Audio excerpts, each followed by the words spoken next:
Good evening and welcome. Thank you all for coming. This is a special meeting of the Village Board specific for holding the public hearing on the draft master plan that we have been working on for the last several months. Frank Fish and Susan Favate from BFJ Planning in the city have been working with us on this project, as they have in the past on various other projects, and I think have really done a very, very good job for us. So the result of that is that we have this 112-page document that's available to anybody who wants to take a more detailed look on the web at pleasantville-ny.gov. You can download the whole 9 yards, or you can download sections that are of specific interest to you.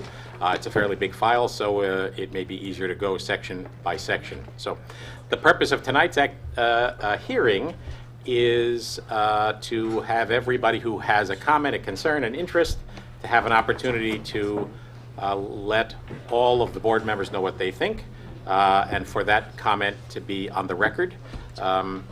Once we have that all back, we'll digest all that was said and consider whether there are aspects of this draft that ought to get changed. So there is nothing set in stone at the moment. This is a draft that I think that all of us on the board are pleased with in general. I'm sure each of us individually may have specific issues, but our purpose here tonight is to hear from all of you. So I don't anticipate that it's a circumstance where we'll be in a position to respond to each individual speaker. The goal is to hear what everybody has to say and to give everybody a chance to get their comments into the mix. So just for starters, Frank and Susan are here, and they have prepared a brief PowerPoint that touches on some of the highlights of what's in the plan that I think is a good way for us to get started.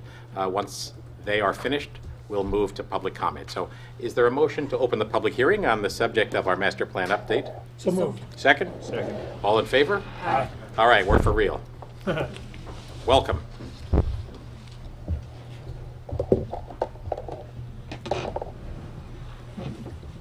Peter, thanks for the introduction, and I just wanted to say that unlike our workshops, we've had 2 workshops on the plan, and those were interactive, as I think many people in the audience know.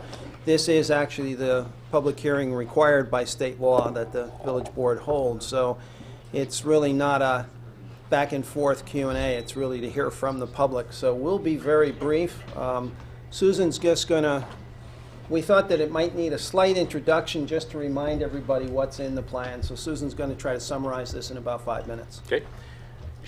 You want to hit one of the lights, the one that's closer to the, whichever one is. Oh, great. Maybe the other one is better. too? Try the other one. Yeah, that's better, isn't it? Okay. Does that look okay? Can everybody see this? It's going to be pretty brief. I think we have 12 slides, so we'll get through this and then we'll hear from everybody from the public. So I think those of you who are here for some of the workshops, some of this might be familiar to you, but we just wanted to give you a little bit of a sense of the big key items from the plan. We worked with the village board to develop these goals, which are largely part of your existing planning context, existing plans and studies, and you can see them here. Really first and foremost, preserving Pleasantville as the attractive and welcoming and family-oriented community that it is. Supporting the business community, particularly in the downtown and Old Village areas, positioning Pleasantville as a regional destination for arts and culture, building on what you have already here, looking at urban design tools and strategies to improve your downtown and the user experience of those areas, looking at traffic circulation, and then lastly, looking at preserving the environmental resources, your natural resources. So those are the overarching goals that are really driving this plan. And as, again, may be familiar to some of you, we along with the village board, we organize this plan into 6 overall chapters. We have, your intro, which details the planning context and how you fit into the region in Westchester as a whole, looks at the planning process that the village has undertaken and the overlying goals that we just talked about. We cover land use and zoning and look at some issues and opportunities there. The economy, primarily your 2 business areas of the Old Village and the downtown. Circulation, which is largely vehicular circulation, but also looks at your transit resources, your bike and pedestrian resources, and your parking, which is an important issue. And lastly, infrastructure, water, sewer, capacity for future development, things that the village is in control of. And then we pull it all together with the future plan. So how do we take the issues and opportunities that we're aware of and make some recommendations for how to address those issues and capitalize on those opportunities, and how does the village prioritize what its next steps are. So that's the final chapter. And, you know, as I think everybody knows, and we've tried to make this clear throughout the process, this is a village-wide master plan, but it is really focused very much on the downtown area, because that's the direction that the village board really wanted to go, and to have a very narrow focus on that. However, there are some recommendations that do affect some areas village-wide. And the first one of these is looking at the Old Village, which is in your A2 zoning district.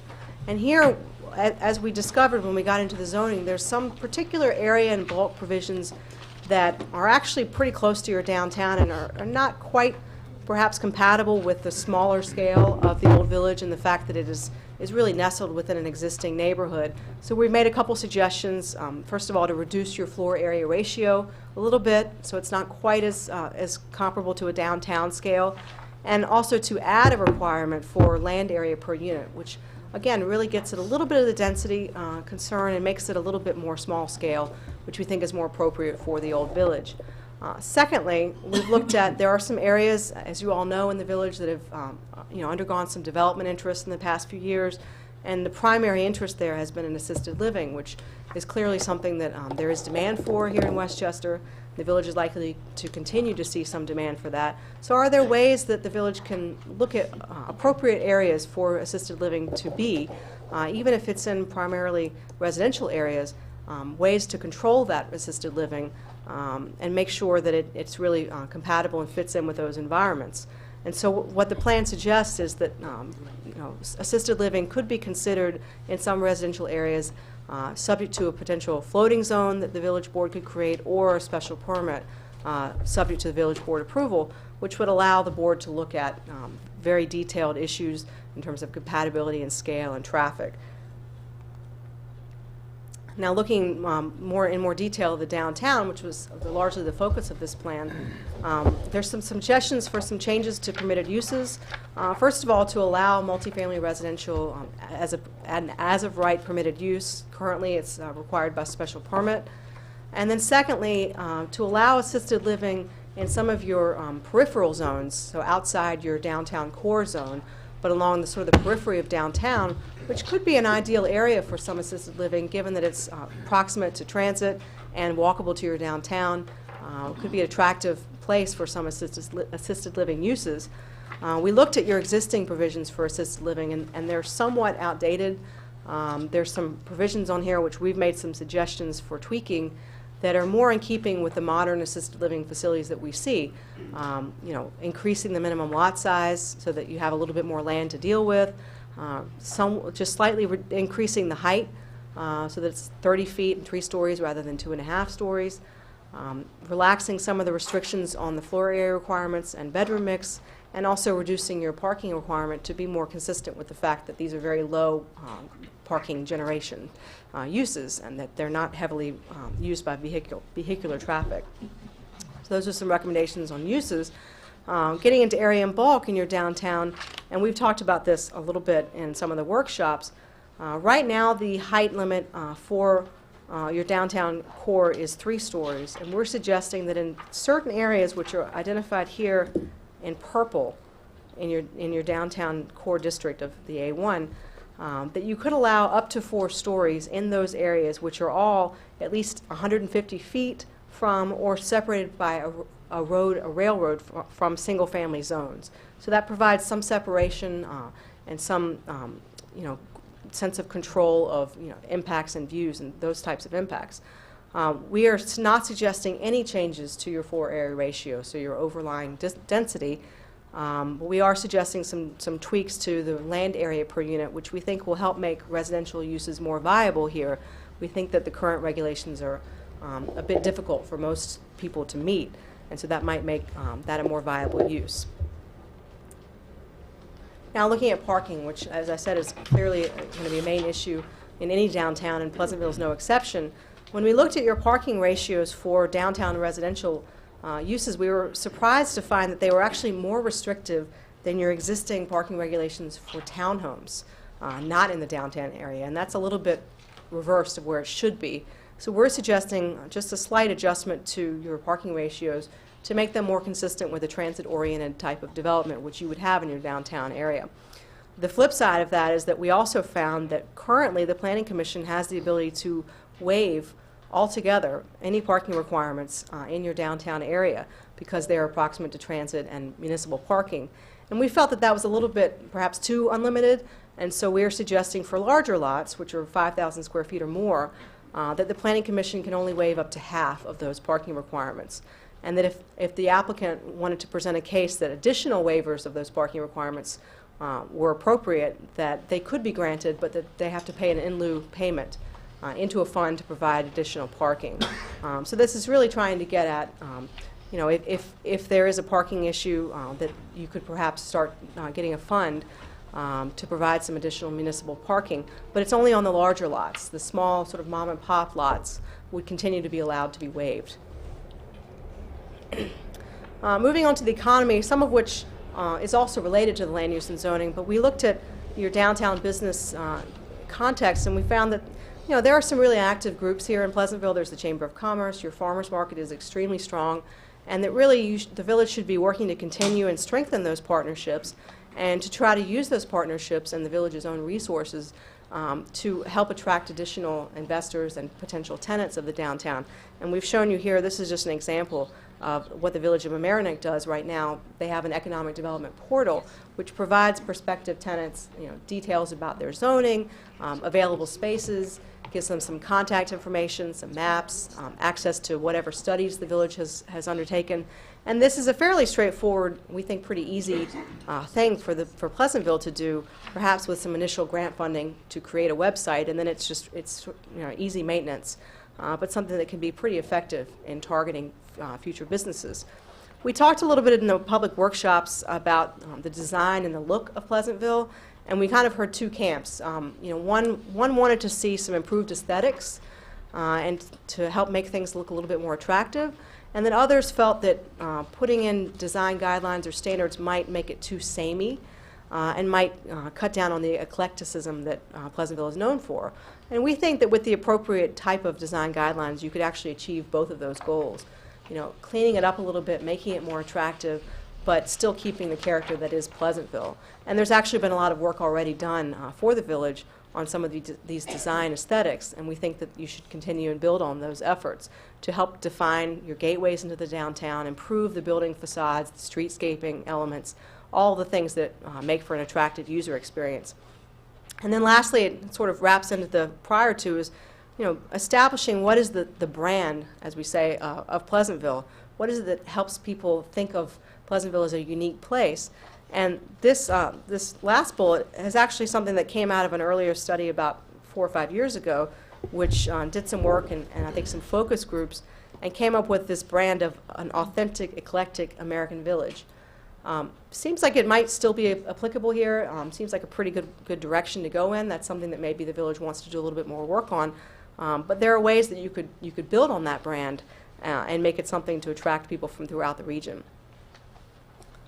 Looking at circulation and parking, we've touched on a few of these things, but I think as many of you know, the village has been doing a lot of work in the last 10 years or so on some intersection improvements, building on prior studies, and there are a few other intersections that have been highlighted as needing some attention, and the village has submitted a grant to New York State, a TAP grant as they're called, for implementing some of these intersection improvements, and the comprehensive plan, the master plan, supports those intersection improvements.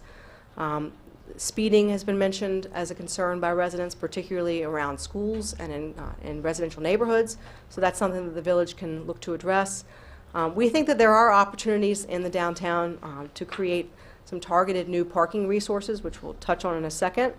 And then sort of hand in hand with that, once the village has increased its parking availability, looking at perhaps better managing the existing parking through enforcement, timing and pricing to make sure that the parking turns over pretty frequently so that those spaces are available for shoppers and people dining downtown. And then lastly, looking at the non-vehicular side, there are ways for the village to increase and enhance its bike and pedestrian network to better connect with resources throughout the region. This is a summary map which is in the draft plan, which kind of gets at a lot of the downtown parking and zoning, parking circulation recommendations. Manville Road, there's a series of intersections which are proposed to be addressed, looking at turning movements and timing and ways to enhance those intersections for the pedestrian. There's some recommendations on Washington Avenue, again, to improve the pedestrian experience, calm the traffic a little bit, make it more user-friendly. We are suggesting, as prior studies have also suggested, extending Cooley Street so that it connects to Manville Road and creates more of that grid environment, which we think improves overall circulation. And then there are two areas which we think are sort of ideal candidates for the creation of additional parking. And the first, and neither of these is, I think, a new idea. I think you've all seen these. The first is this parking lot behind Lucy's down at the end of Wheeler, which is currently a municipal lot. And we think because of the topography and the way the land sort of slopes downward, you could get a very minimal structure which would actually increase the number of spaces, we think with minimal impact in terms of visuals to the neighborhood. And that's something that we think is great because it's right across the street practically from the train station, is ideal commuter parking. Likewise, there's the area behind the post office, which is currently municipal parking. We think could be reconfigured, even if it's just surface parking reconfiguration. We think could allow some greater efficiencies and some increased number of parking spaces.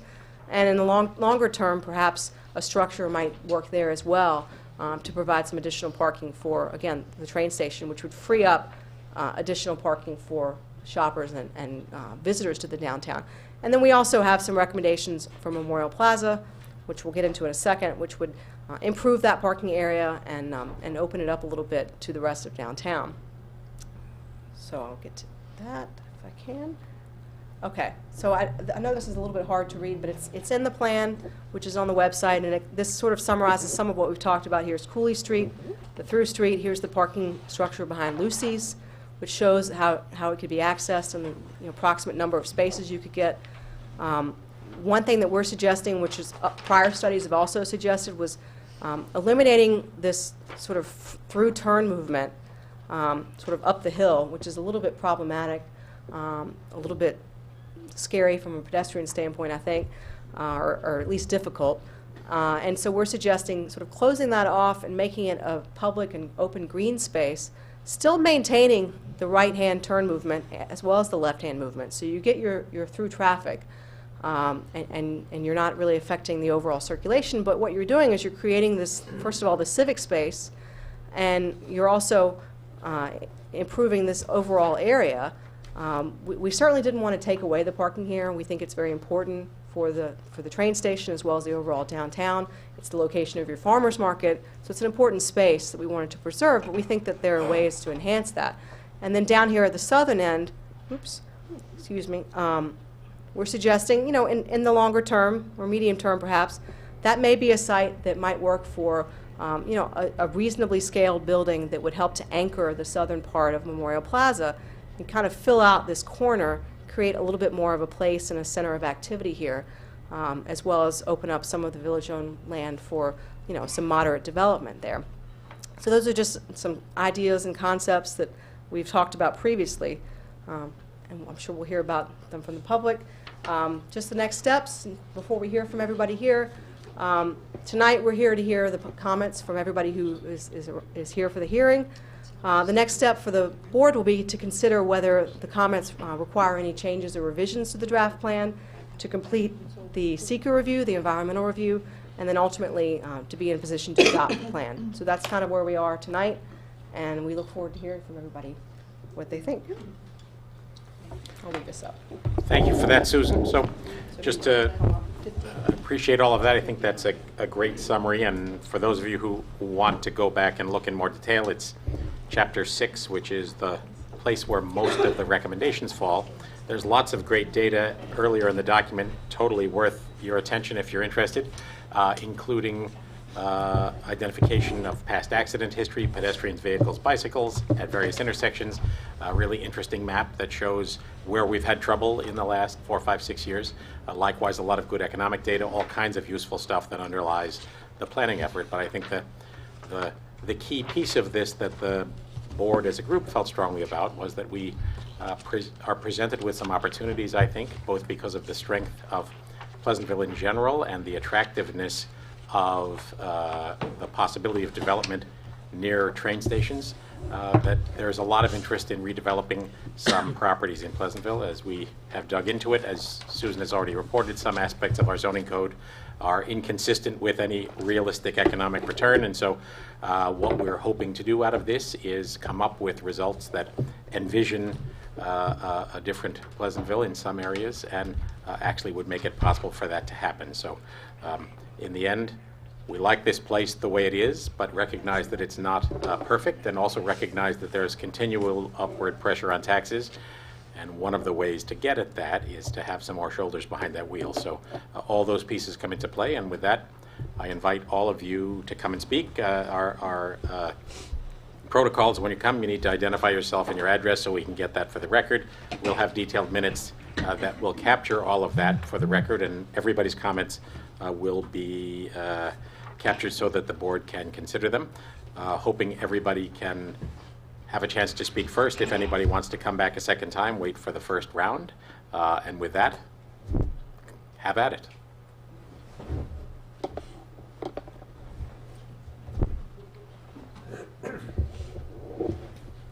My name is Eileen. We need you over there. Sorry. Yep.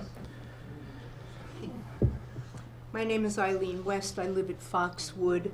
I am here to talk about the new item inserted into the draft proposal about assisted living facilities in single-family residential zones. As the board knows, we've been back and forth with this. When the benchmark proposal came, now I understand there's going to be a proposal from Sunrise. My concern is that once you start specifying that an assisted living facility can be in a single-family zone, what you're really saying is that it can be in the specific spot that the board has already rejected an assisted living facility in. You have a map in the plan, and there are only 2 spots where it says institutional site subject to redevelopment. One is the cottage school, one is the United Methodist Church property. Both of those were considered for assisted living facilities. Cottage school is not a single-family residential zone. So the only place that this could apply to is a place where the board has found that an assisted living facility is a worthy project, but not in that location. So I have a specific concern about gearing a zoning provision to allow the building of an assisted living facility in that particular spot and in no other spot. It's like targeting that spot and saying it's okay to put it there, subject to whatever people may come up with. So that's a major concern of mine. Prior to this most recent draft, they were saying that these facilities, and certainly I think it's a wonderful thing that the village should think about and should have, just not in a single-family zone. The proposals were to put them in peripheral business zones, subject to a special permit, or as now allowed in the RPO zone, subject to a special permit. Suddenly now there's a floating zone concept only applied to the single-family zone, which is only applied to the United Methodist Church property. So I would hope that the board would take that particular provision out, because it's like targeting this property as the place to put an assisted living facility. And that is my concern.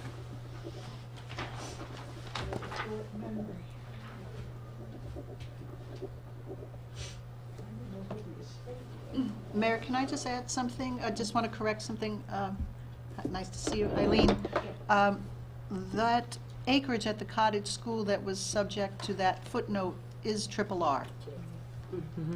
Just, But it's not I mean, we're in a zone that is surrounded by single-family homes. no, I just wanted the record to reflect that it is residentially zoned. I think talking about single-family zones. that's what it is. That's what RRR is. Yeah, that's what it is. I mean, just to be clear, the recommendation is to allow assisted living in the B zones. the discussion about the residential locations suggested that if it were to be considered in the future, it would require a floating zone or some other zoning change. And But- then it would have to meet the requirements Right. of a special use permit, those guidelines would have to be outlined.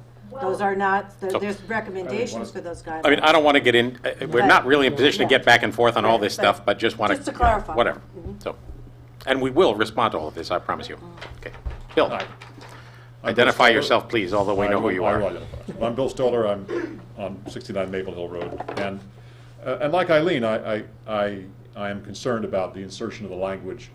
It seems very specific to the Maple Hill area, because that's the only place where these projected guidelines are. And I kind of was a little weird, because I went to one of the planning sessions that was held at the senior center, and everything was talked about as the downtown, revisions to the master plan for the downtown. That's all we were talking about: parking structures, changing Manville, changing turns, looking at the village overall as far as pedestrian and bicycle use and everything. And then there's this fresh part. I mean, there was a little bit of a mention in it. I will say, there was a quick slide about it in the thing I saw back in September. But now we have a much more detailed recommendation. I shouldn't say recommendation. More detailed guidelines for putting an assisted living in a residential area. And as Eileen said, it strictly applies to this one place. It doesn't apply as much. I understand that it's 3R where the JCCA is, but it's not surrounded by houses. Anything they did there, they'd have to set back into the JCCA property because of the water and all that other stuff. They have to go back from the road, back from the corner, back from the houses. In the beginning of the thing, on page 10 of this thing, I circled something. It talks about goals and objectives, the vision statement. And goal number 1, preserve Pleasantville as an attractive, welcoming, and family-oriented community. Maintain the quality and character of Pleasantville's residential neighborhoods. And then we go on just a few pages later to be talking about integrating some sort of institutional project. And the only one we're talking about is an assisted living. We're not talking about anything else in a totally residential area. So there's a conflict between this vision statement and then what goes on later, it seems to me. I know a lot of people sometimes say, there's talk about housing, and in the context of housing is how assisted living is talked about. But assisted living isn't housing. Assisted living is more like a hotel. The people aren't renting it on a long-term basis. They're more month to month. And there's no ownership there's no ownership in an apartment house either, but there's no ownership there. And so, to consider assisted living and to talk about it in terms of housing for the elderly is different. I'm not against the concept of assisted living. I had 3 relatives in assisted livings in various places, one of them in Westchester. And in each of those cases, the assisted livings were located away from primarily residential areas, more in business type of areas, the B1 and the B2 that were originally in the plan we were talking about. And you look around Westchester where there are existing assisted livings, the vast majority of them are in those kinds of areas, adjacent to or near or is very close to a downtown area. It's true in Briarcliff with the Atria. It's true in Armonk, where they put the assisted living in a business park, essentially. And so, our concern is, my concern, Eileen's concern, my neighbor's concerns, a lot of them are here, is that by putting this kind of language into the master plan document, you're creaking the door open a little bit more to the consideration of the assisted living plan that's coming down the pike and it'll be here in a few weeks. And whereas before, with Benchmark, their lawyer stood up here, he could not point to something in the master plan that said, oh, you guys are, considering it, as something that could be done. The lawyer for the next group most likely will be coming in here and saying, if you adopt this, which I hope you don't, will be coming in here and be able to say, well, it's in your master plan, that this is a possible use.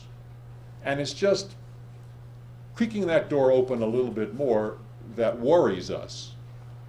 I understand that they'd still need the special permit, they'd still need the floating zone, there'd still be full consideration given to their plan, there'd still be the environmental review, there'd still be everything and everything else. But by putting it in the master plan document, which was originally designed to be about downtown, it seems to me there's that opening. There's a way for them to make an argument that you've sort of taken a step in that direction. Let's go the rest of the way. That is my concern and the concern of my neighbors. Understood. Thank you.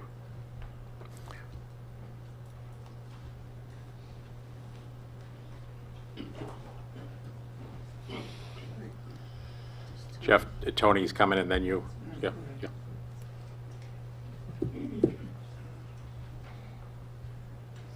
Tony Emerson, 25 Country Club Lane. I would just like to remind us that the area that they were discussing was once a pristine place. And then accommodations were made for many condominiums in a residential area, plus an adjacent commercial area. So how far back do we want to go with this? And the other thing is, Pleasantville is less than 2 square miles. I would like to ask where people would like to put assisted living. Assisted living is a kind of housing. We have to accommodate everyone in our village, including seniors who need assisted living. Thank you. Thank you. So just to be clear, what the plan proposes is to add assisted living as a permitted use in the B and B1 districts, which are peripheral districts around the downtown. It does not anticipate any zoning change at all in residential zones. So, Jeff.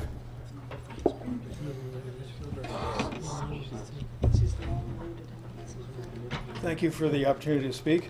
I have some comments and suggestions. Jeff Osterman, 27 Sunnyside. As was mentioned before, the opening slide talks about a goal of the plan being to preserve Pleasantville as a quality residential area, but the plan really doesn't talk about that at all, except for the bike path sidewalk issue. It really doesn't discuss it, so I think it would be more honest, I believe, just come out and say it, that it's really talking about the downtown areas and a couple other issues. I think that'd be fair. In terms of the parking issues in the downtown, particularly the A1 issues, to me it's a little vague the way this is discussed. And what I was expecting to see, and maybe it can be done fairly simply, I hope, because you certainly have enough data about downtown, is establish what the pros and cons are in terms of volumes and efficiencies and how the area is really working. What happens on a Wednesday night, what happens on Wednesday afternoon, what happens on a... Try to match up these numbers, because I think just to leave the whole thing either partly to the planning board or completely to the planning board just doesn't give them enough backbone to me to make decisions like that. One thing that I thought was interesting is that there's almost no discussion of population in the plan. As everybody knows, the school has a major proportion of the issue here in terms of what we're really talking about, which is tax rates and the tax impact on everyone. I think there should be some discussion. It's not always terribly easy to do that, but there should be some discussion of population trends in the village, because it relates directly to the type of housing you're talking about. It relates to assisted living forms of housing and everything else.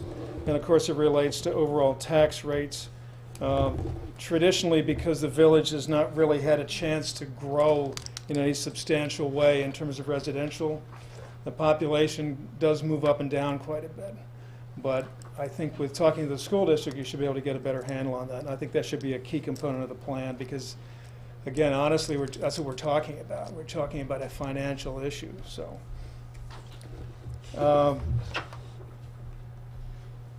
there is, at the end, with all the recommendations, particularly the ones that deal with rights-of-way improvements and such, there are costs associated with those that you should be able to get a decent handle on and get a little number in there somewhere about what kind of projection you might see.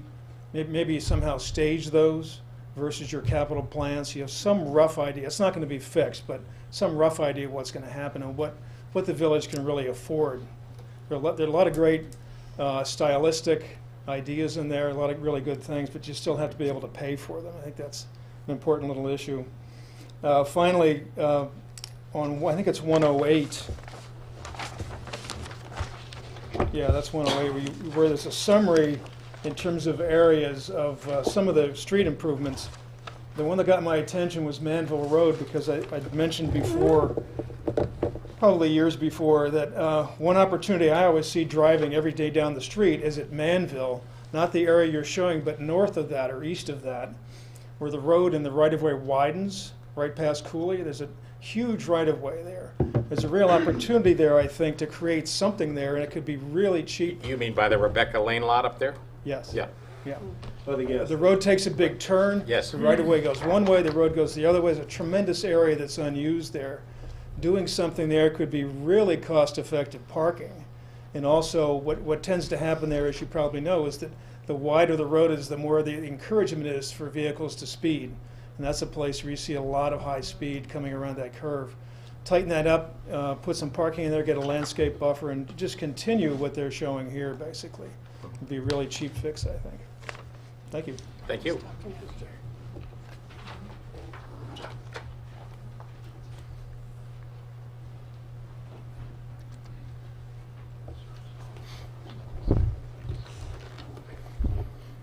Lois LaRusso, 36 Summit Place, Pleasantville. Yesterday, I was very fortunate to be at the Presbyterian Church. We had a wonderful music program, and there were a lot of people there, and we appreciated the small town effect, the good feeling that we all came with. And we would like to continue that good feeling for our children. As a former teacher in Pleasantville, I'm very much aware that a lot of our children walk to school. And I think it's a great idea. They get a little exercise, when they come home. Currently, we have increased our commercial business, which should have bring a lot of tax money, I assume. And we do have a lot more trucks. 117, which is the street that I turn off on to go up to my house, has a lot more trucks now. We have a lot more people. And I worry. I worry about anybody coming to a commercial facility that needed people to come and go 3 times a day over the 24-hour period. I worry about our children going to school and coming home and walking with all of this commercial. Do we really need the money that badly? Thank you.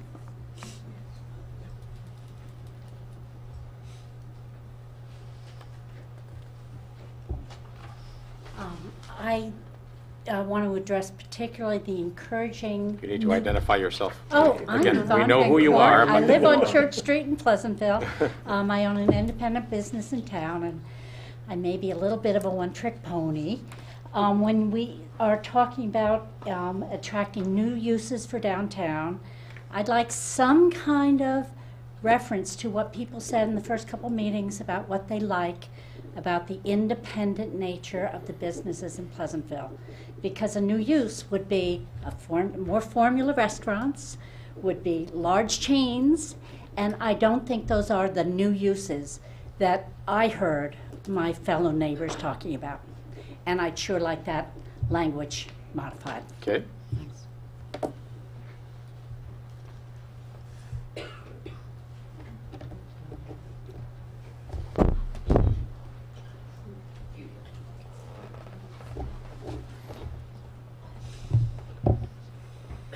Mark Markarian, 10 Hillside Avenue, Pleasantville.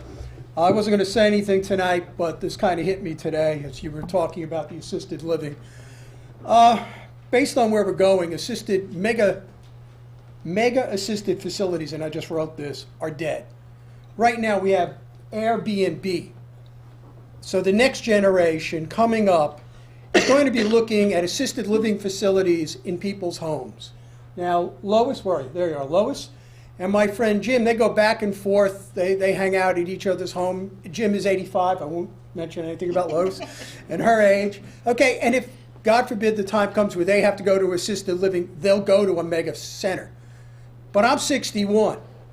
And if I get to be Jim's age and then need assisted living, I'm not going to be going to a mega center. I'm going to be able to plug into whatever Airbnb and whatever their competitors come up with in the meantime.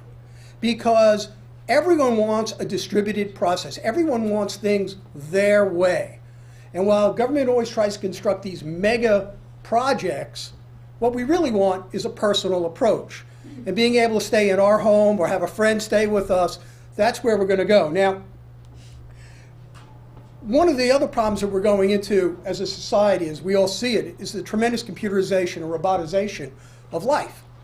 And it's going to be hitting us hard over the next 10, 15, 20 years. We're going to have a lot of unemployment from that.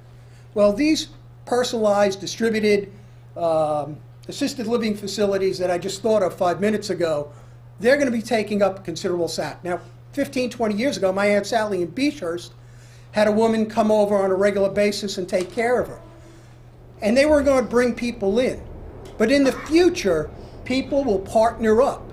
So what I'm trying to say is, don't go and approve, and I realize we're far from that right now, but don't go and approve a pink elephant that will address a problem in the future that will dissolve in the future. And those are just my thoughts. Thank you.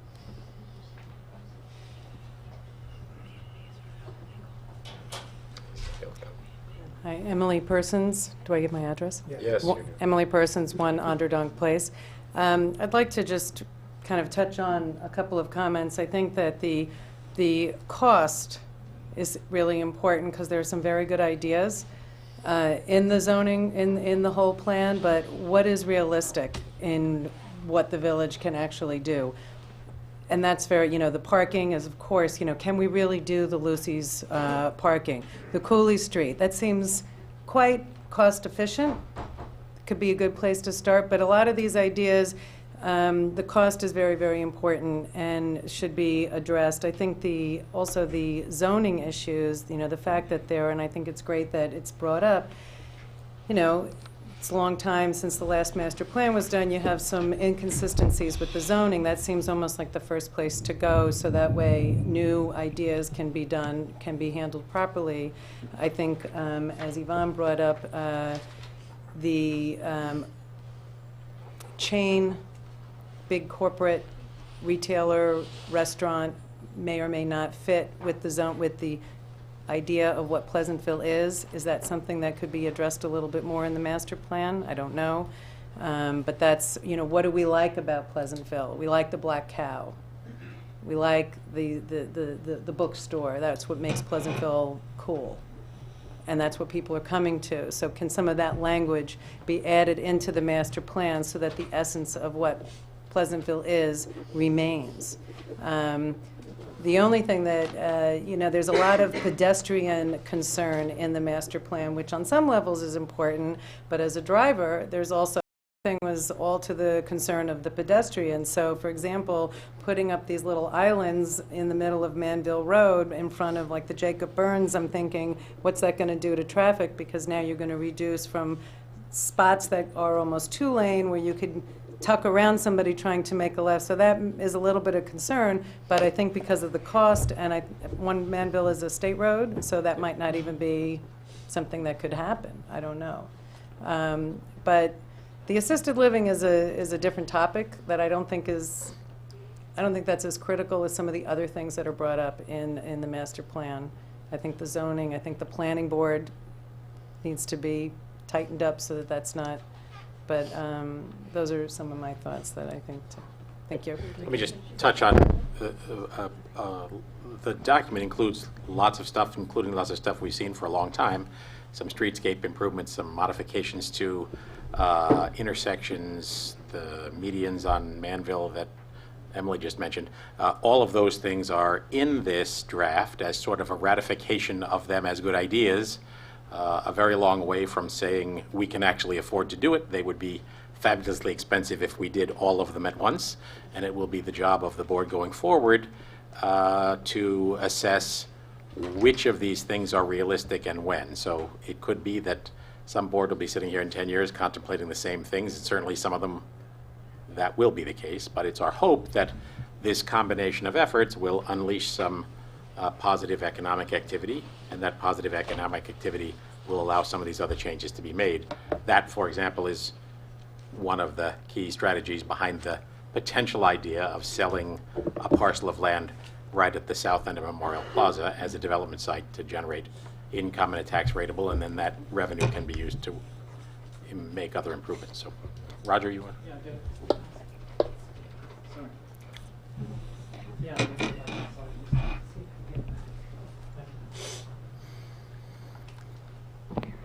Roger Pollack, 12 Grove Street. I've been walking around town for 40 years, and in the last few weeks I've been really taking a look at the structures and what's there now. Can't hear you.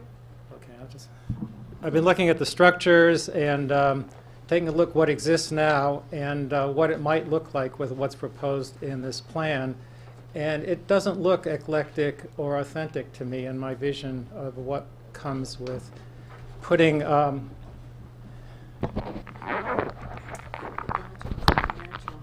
putting 4-story buildings all over the place.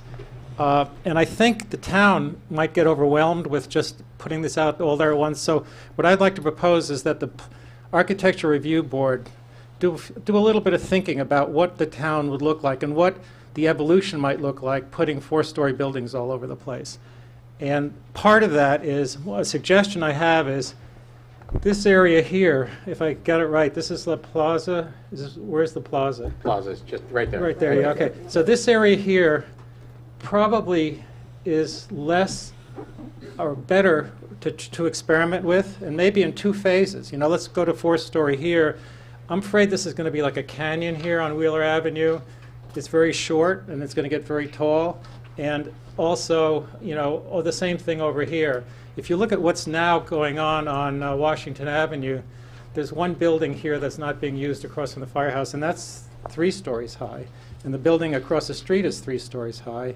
And then if you sort of extend that down the street, it's no longer eclectic or authentic. It's sort of a mixture of, you know, god-awful bricks and then a really nice, you know, a really nice outside on the building that's being put up. It looks nice, but, you know, they can't afford to build it with really good materials, so it's got composite wood in it that who knows what's outgassing out of that, and that concerns me. And the same thing's happening with that fancy thing they're going to charge a lot of money for down on Washington Avenue. They're using that composite wood that's probably made in China, and who knows what kind of glue they used, and who knows what kind of formaldehyde's in there. So, you know, I just think it's going to get out of control if we just let the horse out of the barn. And the town's no longer going to be eclectic, and it's not going to be authentic. And the bookstore won't be able to afford to be in a brand new building because they're going to start charging rents that are astronomical. So I think we should take it one step at a time. And that's sort of my suggestion, you know, that we basically phase into this and, you know, just let the horses out of the barn here and see what happens. And if we like it, then let them out, some more horses out.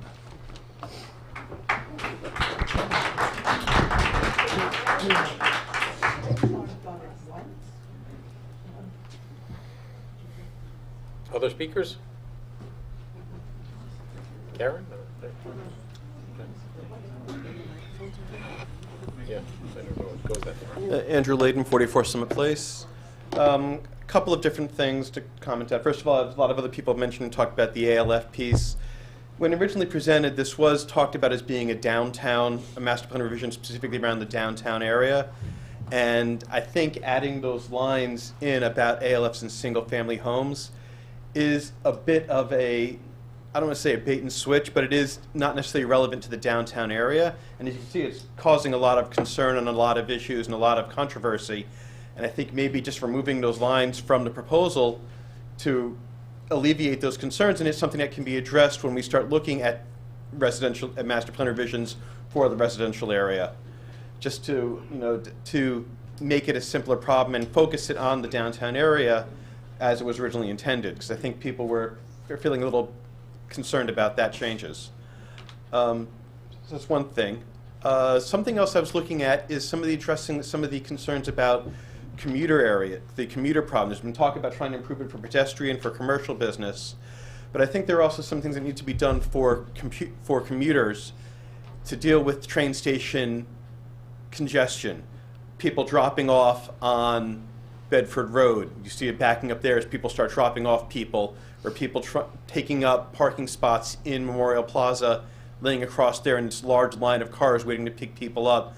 Something along those lines to address the movement of cars and commuters in and out of the train station, to try to make it a little easier and a little more convenient and a little less stressful. It may also reduce accidents. I know there was some talk about changing the exit of the parking lot to reduce that accident space there.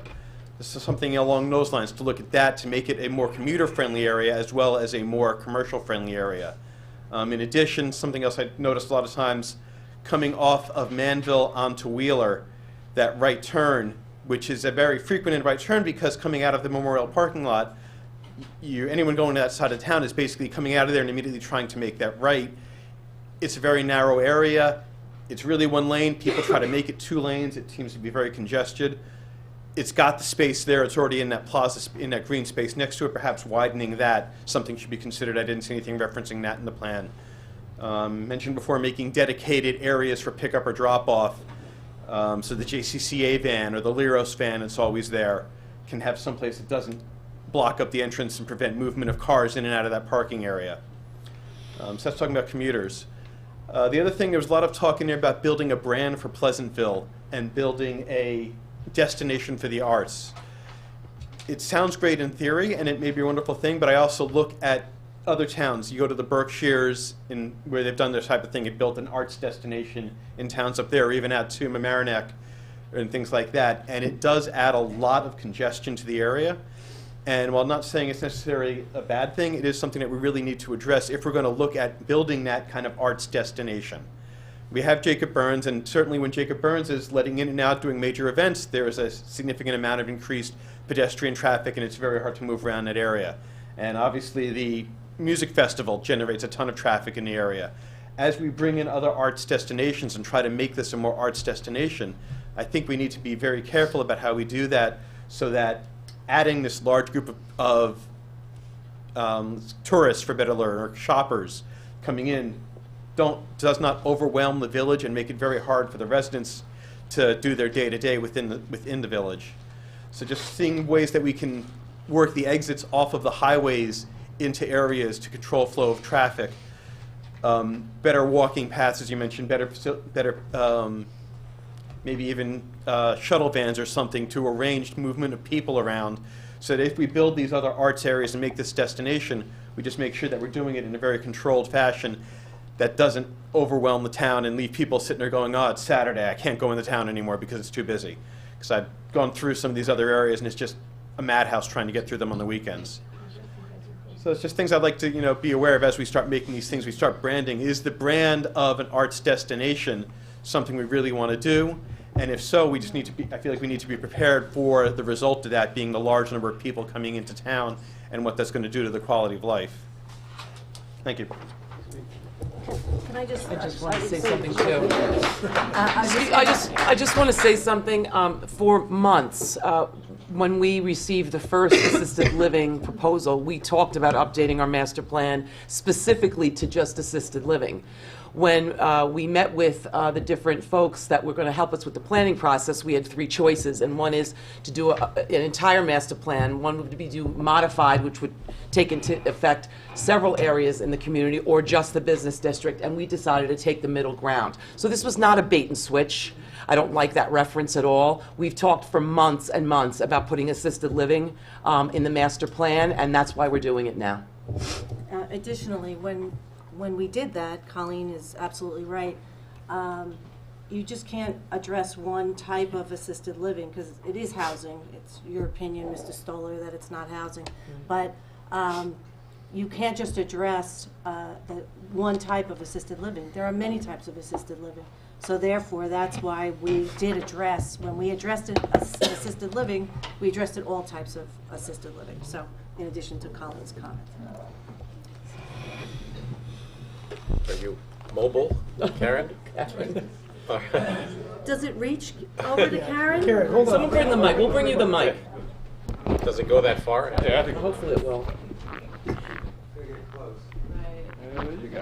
There you go. Thank you. Thank you. My big concern with the Oh, Karen Kleiman, 23 Sunnyside Avenue. My big concern when I went to the past meeting was this issue of the 4-story buildings, and I'm just wondering. I have to say I didn't look at the document before I came here tonight, but I'm concerned about he was saying about the canyon effect and blocking out light. I mean, one of the things I love about Pleasantville is just, when I'm walking down Bedford Road and the view and the light that comes in, and I'm just worried, if we start allowing these 4-story buildings, that light is going to get blocked, that neighbors, views will get blocked, and is there any provision to protect people's views and the light? And if, God forbid, this is approved with the 4 stories, is there any provision for, setbacks so that the buildings are structured like a wedding cake? I mean, I'm just saying, just more so that there's not that canyon effect that people are worried about, or I'm definitely worried about. So anyway, that's my concern. There is a setback allowance from a residential neighborhoods for a 4-story, for the 4-story height. I'm not double dipping, I'm getting my pen. Other speakers? Okay.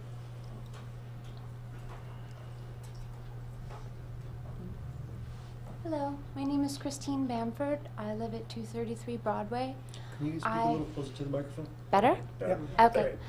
Did you get the first part? Okay. All right.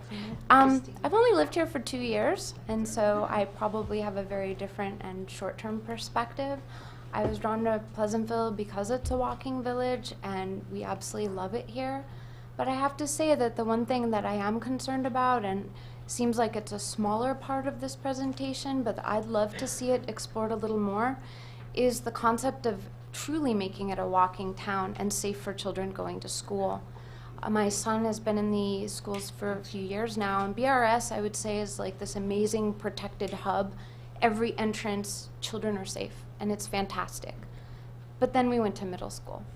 We live at Broadway, near the corner of Broadway and Lake. So we have to cross Broadway, go up Nanahagan, around Ashland, and then we walk to the middle school. Seemed easy, but after diving in the bushes twice because we were run off the road because there's no sidewalk at all, then I started driving. Last year, 2 road rage incidents from parents, one that I had to call the police, and it's documented, police report, because someone followed me back to my house because I dared follow the 15 mile per hour actual speed limit.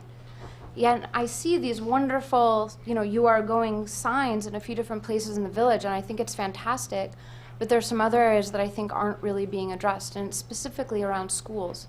Also the intersection of Ashland and Middle School Drive. I've made my concerns known to the schools, and I just wanted to throw it out here because I think it's something worthy of note, and I have a lot of other parents that unfortunately couldn't come who'd be happy to, attend any kind of meetings if there are available to discuss ways to keep it a little safer around the school, just around drop off and pick up. And also on Ashland, and in front of my house on Broadway, it's like speeding all the time. So those are areas that I would love them to be considered in the future to keep it a little safer. Thank you. Thank you.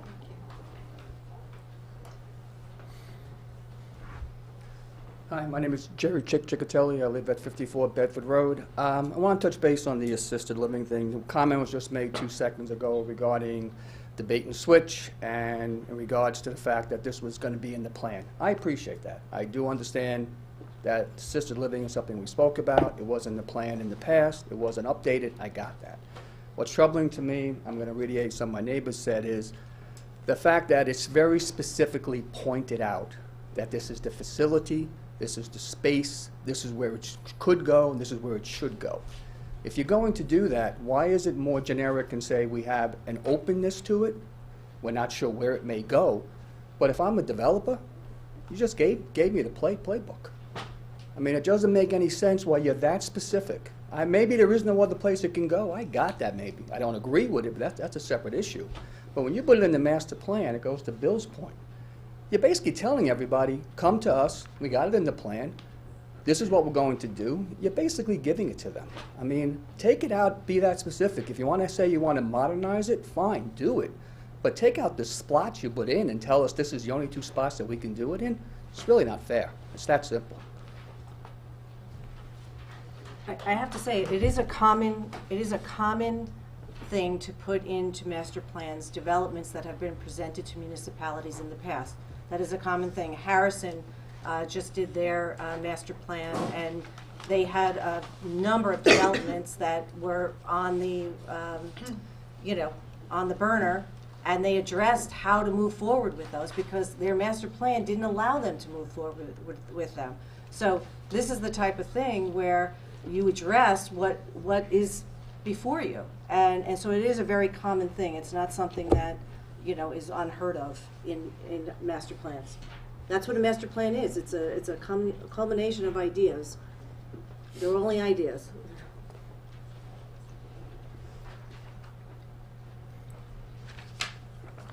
My name is Dan Blaney, 50 Maple Hill Road. So I'm also talking about the assisted living facility and the inclusion in the master plan.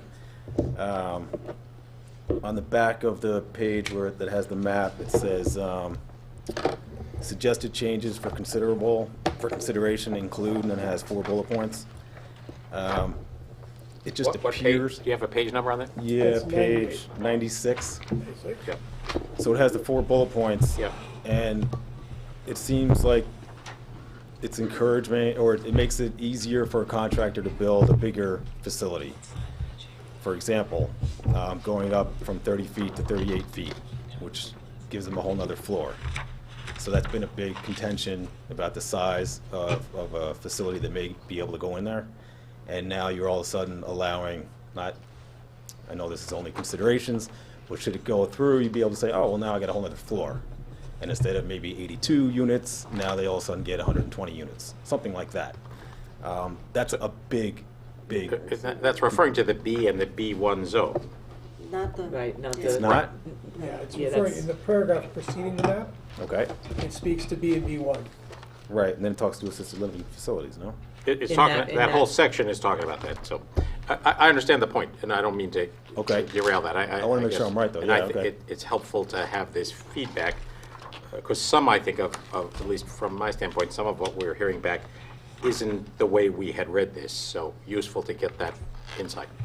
Okay, because it also talks about parking spaces for, I think this is talking about assisted living facilities, page 96. Yeah, it is. Yeah, parking spaces.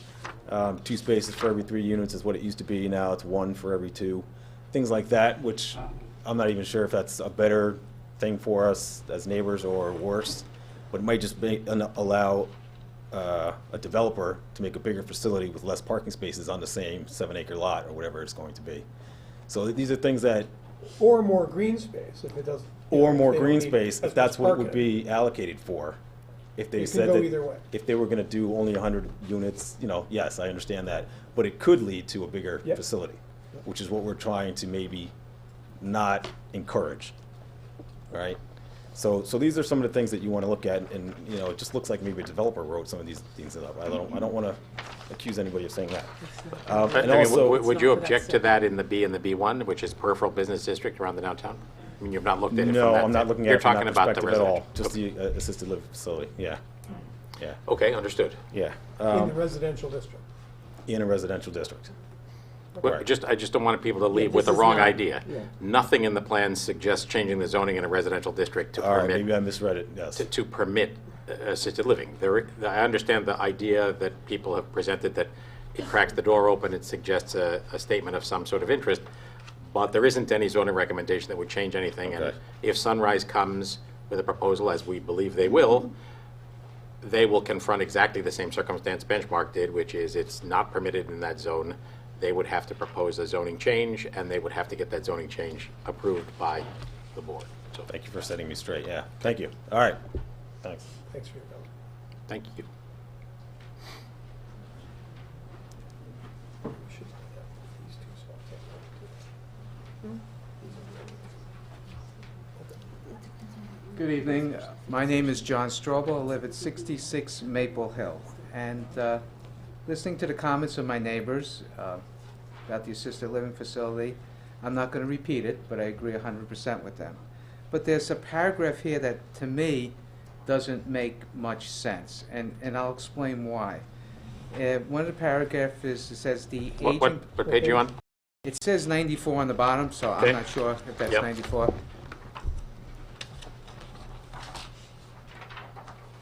Go ahead. It's Yep. talking about the population in Pleasantville. The 65-plus population has increased by 1.7% from the year 2000 to 2014.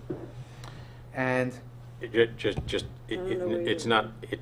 It says it rose from 13.3% of village residents to 15%. right, which is 1.7 Right, but it's not a 1.7% increase in the population. It's a No, change. it's the yeah. aging population. Understood. Now, when we're talking about assisted living in this paragraph, I'm extremely familiar with assisted living. My mother's been in Bristol for approximately 2 years. I've done tremendous research between the Atrias and the Bristols and all the assisted living facilities in Westchester County. Now, the average age in an assisted living facility person is not 65, it's 65 plus. But you're talking in the 80s range. I would say anywhere between 82 to 90 and above. I have not seen anyone in Bristol that was below 80 years old. It's not conducive because you can't afford it financially for more than 3 to 5 years, and unless you have $10 million, and that's the honest truth. So saying that it's a need here because the population is 65 plus, I think we got to look at the population at 80 plus, and we got to look at that to be honest in looking at the facility. Another thing it says here, there's relatively quiet, low traffic nature as compared to other housing related uses. Now, if it's built for residential zoning there, I can tell you from assisted living, I go see my mother at least once a week, sometimes 2 or 3 times. There's a lot of traffic. I count the cars there. There's anywhere between 30 and 60 cars there when I go there. I go Sunday morning, I go during the night, and there's all sorts of movements in and out. There's a bus that comes, the Bristol bus, picks people up on Sunday morning, they bring them back from church on Sunday morning. They bring them shopping. So there's activity all the time going in and out. I go there, I would say once a week there's an ambulance there when I go. Not usually critical, person maybe fell or has some sort of issues, but there's always activities going in and out. So I don't think it's a residential type of community. All the facilities I've researched in Westchester were built in commercial zone. The Bristol is in a very nice location. It's in Armonk, right next to the Equinox Gym and a hotel. It's right off of 22 next to Armonk. The one we know in Atria here is on Briarcliff Road next to a firehouse. It's not a residential area there either. There's a park, there's a swimming pool. So I don't see why this isn't a master plan as being the appropriate use for a residentially zoned area. That's what I have to say.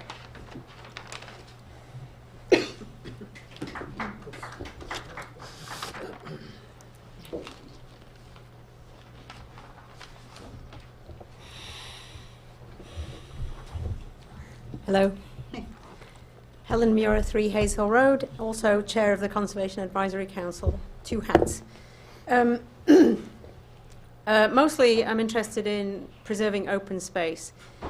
And so any plan that includes as many trees as possible. I like the pocket park at the north end of Memorial Plaza, but also I really appreciate the effort to include pedestrians and cyclists. And I think that we are required that if we touch any streets to use a complete street plan and include pedestrians and cyclists in any changes in streets. So safer crossings and so on, very important. And I think the islands on Manville would be helpful.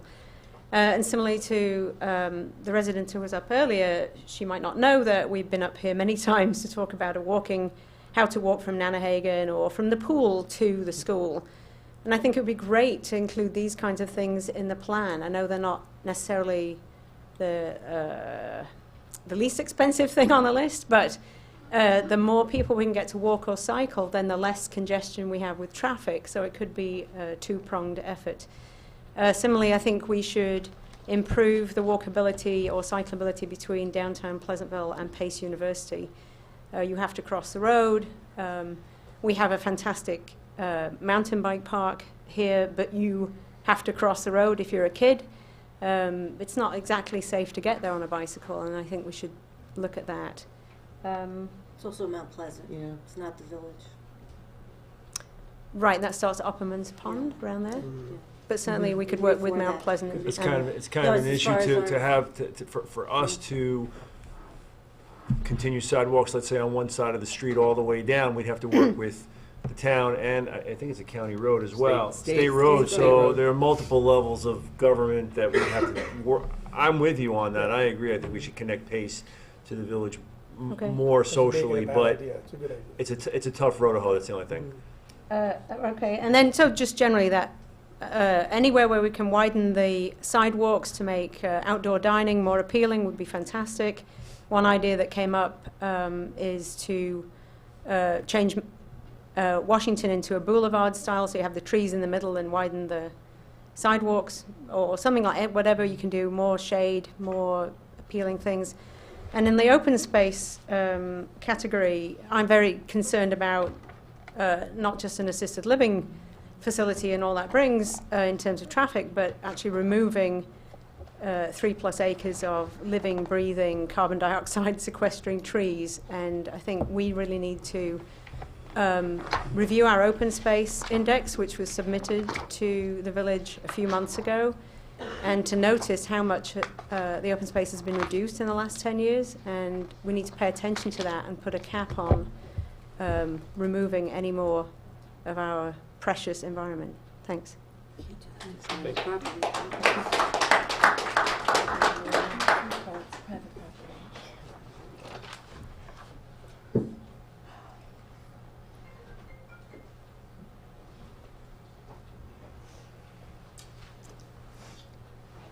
My name is Bill Roundtree, 24 Grove Street.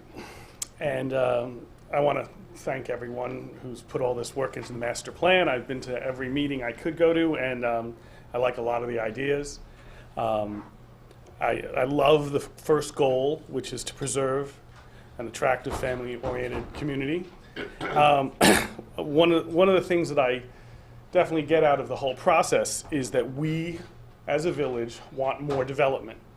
And a lot of people have gotten up and they've spoken about, the effects of more development. And living on Grove Street, I know what more development means. In the last week, I've had a neighbor's blocked driveway, beeping garbage pickups, a light shining in my window now that the leaves are gone from the building behind me, construction noise in the middle of the night because someone didn't want to bother a tenant in the building, and a car, I think I might have mentioned a car alarm going off. So that's the way it is now.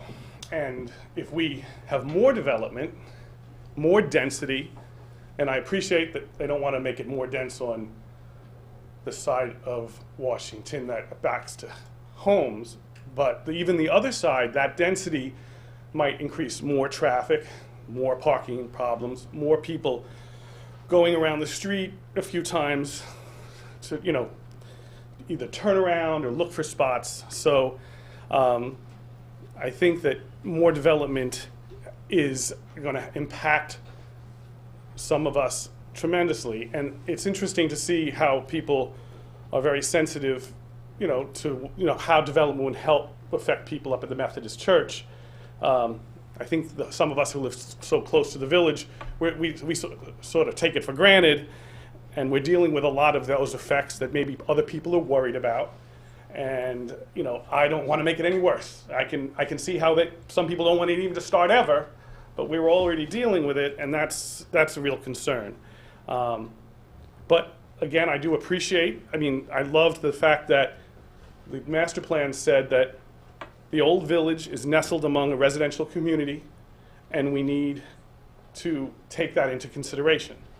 And I think that if you look at the business district, a big portion of it sticks up north of the village and is surrounded by residential homes. And I think, personally, it should have never been full-scale business. It should have been a transitional zone like there are in other parts of the village where you allow doctor's office, architects, maybe a bank, but not restaurants, bars, and potentially fast food if you can get the proper zoning. I also think that we have had a rule for a while that we can have 3 stories, and we've got the Trinity project that came in with 3 stories. The Try and Buy site looks like it's going to go forward with 3 stories. Trustco developed, I don't know what's going to happen there. So we did get people to invest money with 3 stories, so I don't know if we really need 4 stories to get people to invest. Those 3 projects went through with 3, so is it necessary? We have to have 4. And one of my concerns also is we say, okay, it's 3 stories, but then I look at the building that's 3 stories and it has a cupola on it. Well, that doesn't count. Well, none of us ever realized that. No one ever said, well, there's a little loophole. You can put a cupola on it, gives it even a bigger scale. And some corners are bigger than bigger than 36 feet. When they said, well, the way they measure it is kind of funny. They look at the corners and they average it. So it does seem a lot bigger in 3 stories in some places, but that's because of the way the rules work. So if we agree to 4 stories, I can imagine what it might be like, because already the 3 stories seemed much higher than a lot of us expected. So I don't know. I know taxes are in effect, but I wonder, you know, the school taxes are a biggest part of what we get here as a problem. So I think basically that's all my notes. I think I made my point about how development will affect residential neighbors. Thank you. Thanks, Bill.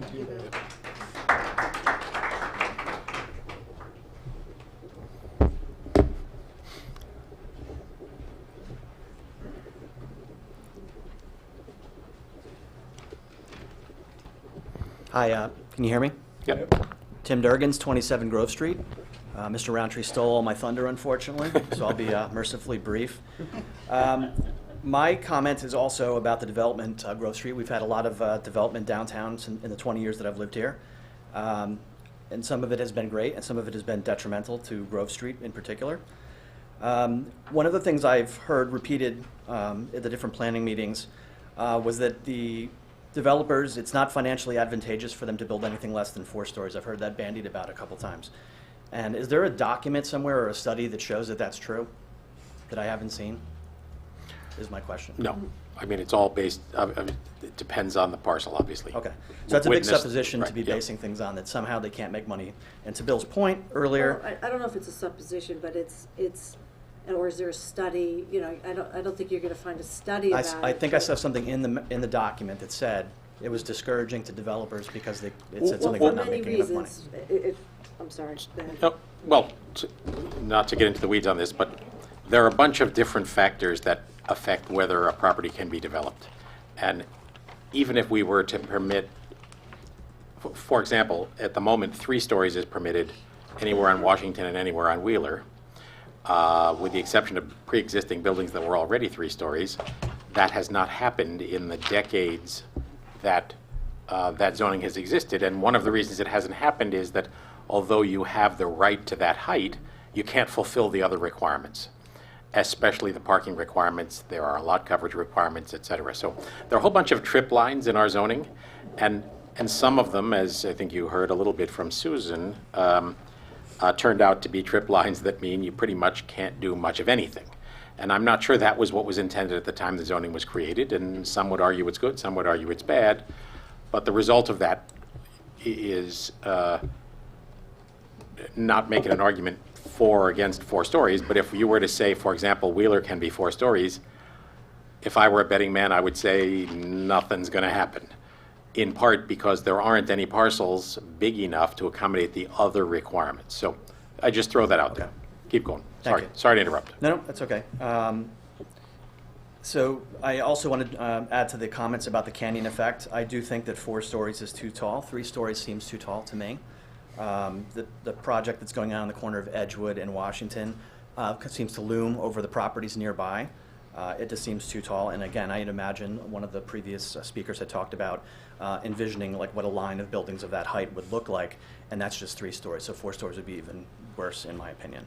So I urge the board to reconsider on the 4-story height. I think it would be to Mr. Pollock's comment earlier, I think we should be very cautious and tread lightly in this direction. One of the comments you talked about was the tripwires. The biggest one, obviously, I think, is parking. The parking requirements for some of the properties, Grove Street and to some degree Edgewood, have been, I don't want to use the word victims, but I'll use the word victims, of some of the parking variances that have been granted to various businesses in town, particularly Jacob Burns. I went to the meetings when Jacob Burns came up before the board. We were assured over and over that parking would not impact Grove Street, and of course it has. It's a veritable parking lot most of the days when the movies are in session. We have people driving down from other towns. They're parking in front of people's driveways. We've also come to the board to complain about that, and it's still happening, as one of the other speakers just mentioned. So, again, the alleviation of parking, and I know that the master plan is going to address some of this, that any discussion that doesn't alleviate these parking problems, like adding more density downtown, regardless of whether we think millennials are not going to drive cars in the future, we just don't know that. So currently what we do know is a lot of millennials go to the farmers market. It is crowded on Saturdays, and they're parking all over Grove Street, blocking driveways, etc. So I think that's a huge assumption to make, that people are going to drive less just because they live downtown, or have fewer cars just because they live downtown. We just don't know. One of the comments, I came to the first planning meeting, and our table made a suggestion which I heard was not considered, and I would urge reconsideration of our concept that the parking for the railroad immediately next in Memorial Plaza, it creates a huge dead space downtown during the day. The cars park there in the morning. There's no movement. The cars sit there until the people get home, and then the cars leave. We also have problems with parking on Wheeler where there's not enough parking. Our suggestion was, why not move that railroad parking away from Memorial Plaza and make hourly parking down there, which would help support businesses on Wheeler, as well as any future development that was along Marble Avenue. That was a suggestion that we had. Did you have a thought? We did that years ago, and it didn't work, because they wanted to park in the line of sight of where they were going. I'm sure they do. We had all of these empty spaces and very, very upset commuters. I'm sure they do. I have commuted from other towns. And it's just where you put the parking. People will have to park there. If the parking is in a certain place, they'll have to park there. Perfect example is South Norwalk, where I came from before I came to Pleasantville. You have to walk from where you park to get to the train station. It's just the way it is. One other comment about the pocket park at the end. I agree that we need more green space, to a previous speaker. However, closing off that ability to exit from there, I don't know, and I apologize for not reading the entire document. Is there some solution for drop-off and pickup? Because as we know, a lot of people drop off and pick up there, and they need a way to exit onto Manville Road. Yeah. Thank you. Thank you. So just on that last point, and a number of people have mentioned it, the drop-off and pickup at the train station, especially the pickup at night when there are a line of cars, continues to be a problem. It's modestly better now that there's a cut through just past the gazebo and a relief point, but we've struggled with that in lots of ways, and doubtless will forever struggle with it. The solution to it, the best solution to it, eats up a whole lot of parking spaces is part of our problem. So totally get that that's a big problem and totally have it on the radar screen. Haven't got a magic wand to figure out how to solve it, but Not yet. I agree. So. Other speakers? Come on. Tony.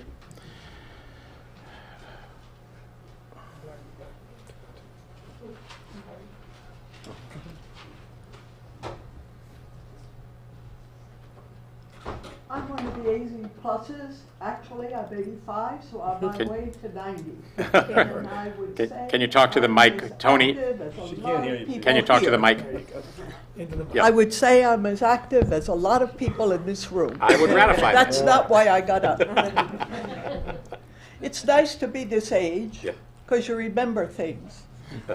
I just do not want, as we move forward with whatever development we decide to do, we don't let it be a resurrection of the abomination that happened on Marble Avenue, where year after year, proposal after proposal was turned down for people's personal reasons. And I would also like to remind us that the property behind behind the Methodist Church, there were single-family homes proposed, and some of the same people who don't want assisted living didn't want a few single-family homes. No. Da! So I don't want people who watch this afterwards to get the idea that there's something in this plan that ratifies assisted living in a residential zone. There are some statements, and I understand what everybody has said, and we'll look at it, but I think, as everybody in this room knows, this board has not been unanimous on that subject in the past. But I think we are unanimous in agreeing that assisted living is a good and appropriate use for Pleasantville. And I think we're unanimous in agreeing that the B and the B1 peripheral business districts are good places for it. And I think that is the extent of what we intended to say. So we'll all read that again to see whether some aspect of this is not saying that, but have I fairly stated our common views? Yes. Okay. So. Hi, Ryan Lamberg. I'm at 231 Washington Avenue. We've been here for a year, and so it's great to read the plan and kind of come in at this stage where it looks like there's a lot of activity. And again, thank you for all the effort in putting that together. I agree with a lot of the people that I've heard tonight. I just wanted to, from my perspective, I guess reiterate a couple things I did hear and maybe make one fresh point, which is that safety in terms of walkability and bikeability for this town, I think, are really, really important. When we moved here from San Francisco, the impression is that this town has just tons of potential if you were to do the complete streets and tighten things up a little bit. We have 2 children, 5 and 7. We hope that they'll go through the school system, but right now we have to drive them to school. They bike, but I'm not comfortable with them on the sidewalks, even though the rule is up till 12. There's just, the cars are going too fast. We can't even let them down our front steps because of that speed. And just really encourage to think about walkability as kind of my principal motivation and bikeability. I'd also I love this town because of the arts, and I think that arts and development does not equal congestion. One does not equal the other. You can have arts and development and just plan for the right type of ways that you're moving traffic through town. I love the idea of accessing that problem point of curb space that would allow people a nice flow. I think a lot of these issues that people are talking about are being afraid of additional development downtown is in part because of the congestion. And I don't think one necessarily equates the other. We can control the congestion if we can think about that as we get the development and as we get the arts, which I think we should be encouraging, and small businesses. I think that there's some, I like the ideas of putting the money first and thinking that through. Obviously, this is a long-term plan, but I'd also like to say that there are cities that I'm aware of across the nation that are reiterating and doing things quickly and making massive change, even with an issue of, multi-jurisdictional. And granted, we don't have the budget that cities may seem to have, but the fact that Graham Hill is such a resource and we can't overcome 2 blocks of a sidewalk and a bike path to get there for bikers and encourage mountain bikers to come through and signage to get there. I mean, those are cheap fixes. We can be reiterating and trying things like bike paths and signage, and all of a sudden, I've helped 6 or 7 couples find restaurants when they couldn't get into their movie. That seems strange to me that we couldn't access and give our local businesses great opportunities to make cash because there's not great signage right in front of Jacob Burns about where to go to dinner. So certain things like curb access, signage, and I think just reiterating and trying. I like the idea, and I understand for people that have been here for 40 years that they want to be careful about the development of their special town. I'd advocate the opposite. I'd say try and reiterate and try to get stuff done quickly, because this is an opportunity to really make this town special, and you can do it in 5 years. You don't have to be waiting for 20. So, and I won't say anything about elderly centers. Okay. Thank you very much.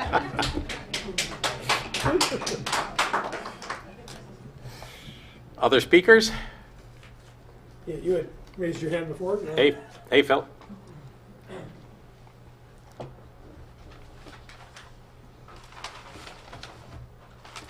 Phil Myrick, 214 Bedford Road. I want to say something similar about, well, the effort put into the plan, certainly. I honestly, I don't know what a 4-story building will look like on any of these streets. And there are great tools available to planners these days that make it very clear to people, help visualize what 4-story buildings would look like on Wheeler Avenue, on Washington. One versus the other would be a very different effect because of the width of those streets. So, I can't say in general whether I support 4-story or 3-story. In general, I would say let's be a little bit brave, because I do think downtown has a long way to go. I think there are a lot of charming small villages that are walkable, and I think we are one of them. But in the grand scheme of things, I think there are a lot of other villages who do a better job about being more charming and have more attractions in their downtown and have more of the kind of vibrancy that when I try to sell the idea of Pleasantville to somebody else who might move here, I say, gosh, it's really walkable, it's really attractive, it's charming. You got a train station in town, so you don't have to use a car. But I feel like on all these fronts, we fall a little bit short. I feel like most people do drive their car to the train station, but certainly not as many as other communities like Chappaqua. But I feel like there's only a few restaurants in town, and they're not supported because of, I think in part because there isn't that downtown population base that we could be encouraging, and I think this plan is trying to encourage. And it's walkable, but as others have pointed out, there are really a lot of nip and tuck issues that need to be addressed. The gentleman who left already, Jeff, he pointed out that curve in Manville Road. I mean, that is a really huge space that ought to be occupied by now with a bike lane that goes all the way up Manville Road probably and back down Bedford Road. And I know there have been other plans that have looked at these things, but I see this master plan as the opportunity in front of us, not just to recap those plans and say, yeah, these are good ideas and we think they should be included, but to push all of these ideas a little bit further and paint the picture. I think one of the problems, one of the reasons, I could stand up here and I could imagine myself opposing 4-story buildings is because I don't see in the plan very much in terms of a vivid vision, a vivid picture of what the upside of that is. What is the benefit of that? Having traveled to a lot of charming villages, I can picture it on my own, but I don't think the plan goes quite far enough in terms of painting an ambitious, forward-looking, exciting, charming picture that really shows people what they get for these private investments we might get if we bump up this zoning a little bit and make these other kinds of improvements. But I think we do have to lead a little bit stronger in the right direction, and to be a little bit brave. And I also want to just say that when zoning changes to 4 stories on certain streets in downtown, that doesn't mean, like the mayor said, that all of a sudden you have a row of 4-story buildings, or that even in 30 or 40 or 50 years you'll have a row of 4-story buildings. It does enable more projects to come online that might make our town more arts-oriented, more exciting, more charming, support more businesses, support the existing businesses. And then I'll end with kudos to all the walkability and bikeability comments. And before moving here, I lived for a year in Dobbs Ferry, and they had a great program with a trolley. It was a rubber-wheeled trolley, a little shuttle bus that ran up and down the street and had a fixed route, but would always, take an extra, go around the block and drop somebody off in front of their house. I think it was it wasn't a staffed position. It was if one of the policemen had time and wasn't doing anything else. He was Wow, the driver. I want to see that union contract. He was the driver, but What was his name? it vastly reduced the amount of traffic to the train station. Well, as an aside, we have a We have one coming prototype on the- plan to try such a thing on a weekend day in a modest way. So thank you for that, Phil. Other speakers? Ann? So, listening to some of the other people talk, and I apologize about the other comment earlier. Just in listening to these people talk about some of the issues, I realize around the train station you really have this two competing goals. On one hand, you have a goal of providing services for the commuters. You have dry cleaners, fast restaurants, delis, drugstores, some things that are very much for someone coming in and out of the train station on a daily basis. And on the other hand, there's a goal of making a destination of Pleasantville, which is more boutiques and artsy type stores. And you have the two of them to be competing for space at the Thames train station. I don't necessarily think people are going to be taking the train into Pleasantville.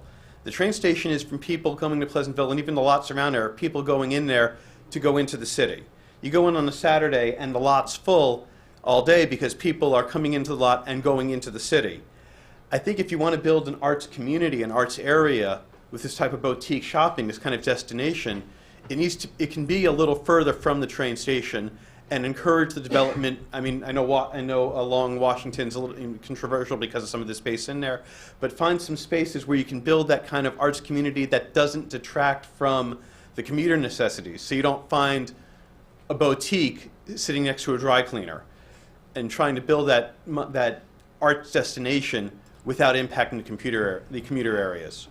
Actually, some data we've gotten from MTA shows that there's a large amount of people coming into Pleasantville via the train. It's a reverse commute. Okay. Which is very interesting. I mean, It is very interesting. And there's something like 2,900 jobs in Pleasantville. It's really they're interesting taking the numbers. train Yeah. to get here. They're not coming with their car. So, but are they coming in? Is it as an arts destination, or are they coming in for other purposes? Coming into Yeah. work, or going to school, or Right. So work again. It's still a commuter destination. It's still a commuter usage versus a tourist usage, as it were. And I think trying to separate the two may give you some more flexibility in being able to build out this arts destination without impacting commuter use. Thank you for that.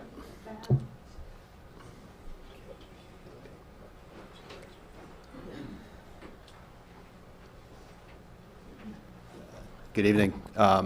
Greg Doran, 8 Grove Street. The first 20 years of my life, I was at 10 Hannagan Road. So Roger said he spent 40 years walking around the village. I spent 42, give or take some college. You're ahead. Give or take some college you weren't years. walking all those years. Here in San Francisco. Roger was really walking all those years. Sure you are. So aside from some time at college and a little bit of time in Manhattan and 1 year in San Francisco, I've been here my entire life. I was able to bike around Pleasantville, walk around Pleasantville. I think the problem we're having is overdevelopment. I'm not stuck in the past, and the town can't change. It should change, but we're changing without considering the effects it's having. I used to play at Rogers' house on Grove Street, catching footballs. You can't do that anymore. It's speeding. It's cars everywhere. So before we start throwing up 3-story buildings and 4-story buildings, we need to consider the effects it's having on the overall community. Thank you. Thanks.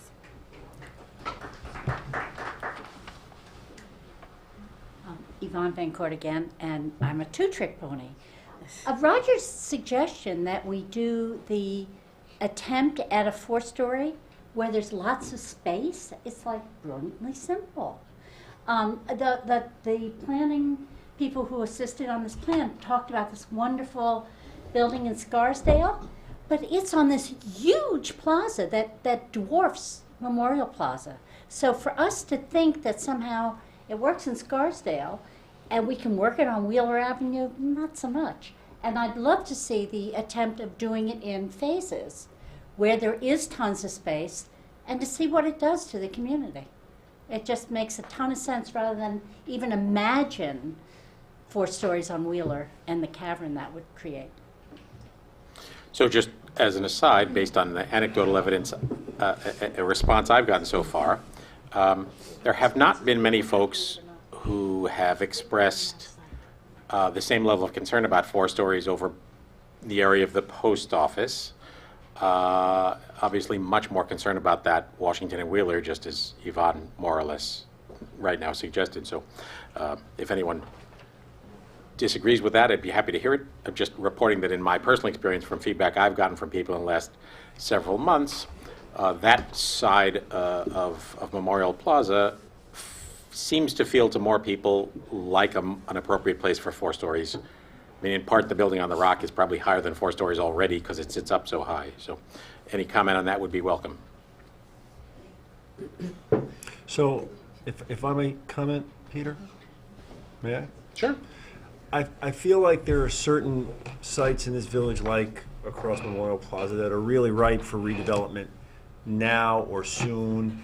And there are other sites that you would look down the road and say, hey, it'd be nice if that building were raised and a new building were built there, depending on where it is, on Wheeler or Washington or whatever it is. And the document that we're trying to put together now, though, is a 10 to 20 year vision document of zoning and streetscapes and curbing and types of uses and things. So when we adopt a document, whether it's this document or something like this or this with modifications, whatever it is, that's going to drive some rezoning efforts that I don't think, I mean, from my perspective, I don't think we should rezone everything to accommodate the plan. I think it's something that we can do and look at certain areas and say, well, we have a master plan that says we should consider 4-story buildings in certain areas, but when we do the rezoning, to my thinking, that would be the right time to say, okay, let's try it here, across Memorial Plaza on that site.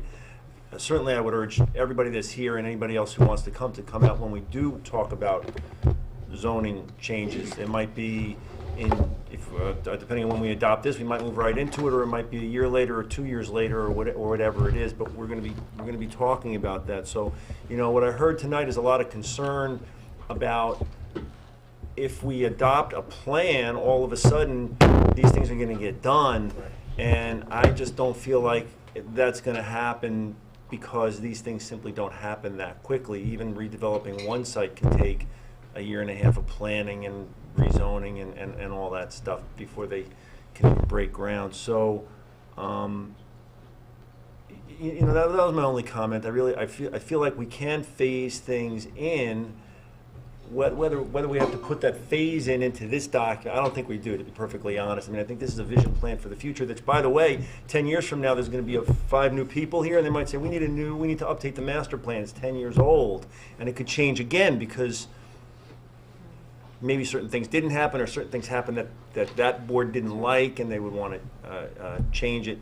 You know, we're just trying to come up with a consensus vision. I had a lot of great comments tonight. I mean, things that I hadn't even considered or thought about that we're going to obviously have a work session and talk about and try to adjust this to meet a broader,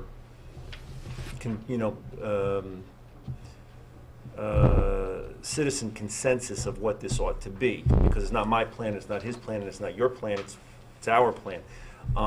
And then we move through the zoning changes, or, for example, somebody said, well, shouldn't you have cost estimates in here?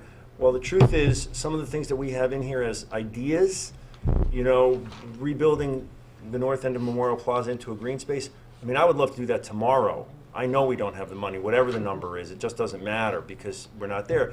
But if it's in the document, it's something we can look at and maybe plan for and try to budget for and figure out if we're going to bond it or pay cash for some of it, or sell a piece of property and use that capital to redo it, find a partner, do something with a private public-private partnership, whatever it is. It's a little hard to put cost estimates into something like this, because it's not like we're looking at this and saying, hey, we're going to implement all this next year, because we're not. Just so you're all aware. No, those are my comments. That's it. Any further speakers from the floor? Any member of the board have more? I just had one question. I don't know if it would be the right thing to do, and maybe you can answer this, is the, should we have included the parking inventory, like what the permit parking is, and where the, like how many spaces, and then the shopper parking, in order for, and then with that, should we trigger in there in one of the, on the punch list to do a parking study?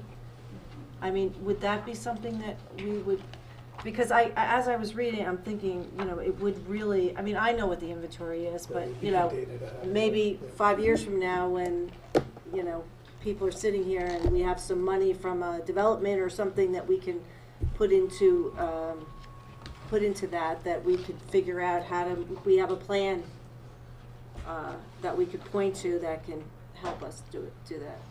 Would that be the recommendation in a parking study, but also if there's an inventory, we put it as we have an inventory, and where, you know, it's important because you do note that we have the metered parking, and, you know, I know a lot of people complain about that, but we have the metered parking to turn over people, so people can, you know, patronize our stores and restaurants and businesses that we don't want people that are working there to park in a 1 hour meter.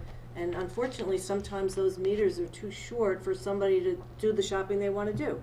And it's always been my complaint. I mean, you can't get, you know, your nails done, your coffee, and go and buy a book, you know, in an hour.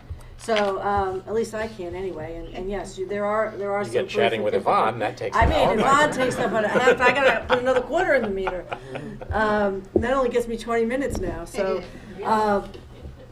But no, that type of thing. So there are some changes, and it is mentioned in the master plan that, you know, that's the goal of the meter parking, and then maybe also to reduce down. And I think part of that process would bring us to a recommendation that is made in here, and that is that long-term meter parking that we do have. That maybe some of that should be turned into shopper or short-term parking. I mean, but I don't know. That's just, you know, something that we would have to find out. I mean, I don't know if I would even support that. I just would not like to know what the study. But it's a good history because it reflects what's going on right now. Right. We keep talking about all this transit-orientated, you know, community, and that may change. So it's a good inventory to have to reflect the history of, you know, where we were and where we're going. Right. It is current. I mean, a transit-oriented development is a very current model that is being developed in a lot of towns and cities and villages across the country that have the hub that we have. And it is a great advantage to us to have Metro North in our village. It gives us some challenges, but it also gives us some advantages. And there are a lot out there, a lot of data that reflects that to capitalize on your transit-oriented development. And one of the ways we could do that is, I'm sorry to say, but is to raise those heights to 4 stories, so you have a mixed-use development with living apartments on the top and businesses on the ground floors, and people that don't really have cars. I mean, there's a lot of people out there that don't have cars. They get they get from their apartment into the train, they go to work, they come back, they walk back to their apartment, they could walk to the grocery store, they could walk. And they don't have a car, and we have to speak to that a bit too. But at the same time, if you look at studies, someone was mentioning how different it is. It's how many cars every family has that lives here. Yeah, that's changed. I mean, 25 years ago, people had 1, maybe 2 cars. Now most families you run into have 4, and they're all driving them to the school. So, you know, as much as we're a commuter town, we also have a tremendous amount of people driving and parking. So we have to take that into consideration. And the per capita vehicle number has really gone up. If you look in it's here, quadrupled. somewhere in here, I It think is in here. it's significantly higher. Well, you know, it's like you can't. And they're not big everybody cars. can walk to school. I live in an area where my kids couldn't walk to school. I had to drive my kids to school, and you know, we didn't have that ability to do that. But there are people that lived close by the schools that were driving to school, which always, like, you know, it was always funny to me. But if I didn't have to, I would have loved to have not have to drive my kids to school. So. I mean, another interesting piece. Did you see? After that topic, do you want to? Another interesting piece that's obviously not something we can staple in the corner right now is autonomous vehicles with the I think certainty that name the number of years, 5, 10, 20, but in the foreseeable future, there will be autonomous vehicles, and you will have the option to have your car drive you and leave you at the train station, and then the car goes home. Or you won't have a car, and the automatic Uber car will come get you. So it all seems like George Jetson stuff, and yet it's going on right now in places in the country in limited ways. And one of the matters the sort of underlying aspect of all this is that for 20 or more years we've been looking for a way to address the fact that we have this huge number of cars in the downtown, especially commuter parking, dead storage of cars all day, and indeed unmet demand with a waiting list for people that would like to have permits, either as commuters to use the train or people who work downtown and need a place to leave their car. So there's a big struggle built into that, and it's been ebbing and flowing in various ways over the years, but it's never gone away, and it's not going away anytime soon. So another piece of the discussion about structured parking, for example, the idea of a deck behind Lucy's, or perhaps some sort of structured parking back behind the post office on the lot that we now own, is can we expand the supply of parking? Can we decant some of the parking out of places we wish it didn't sit in, and into a place that works better? It's fabulously expensive to do it, not something that we can tackle independently as the Village of Pleasantville, but conceivably something that can be chipped away at in the form of public-private partnerships if development is allowed and parking is permitted. I mean, a mention was made about that Scarsdale Christie Place project. I think actually that parcel is it similar in size to Memorial Plaza? I don't know, whatever. It's right, maybe, whatever.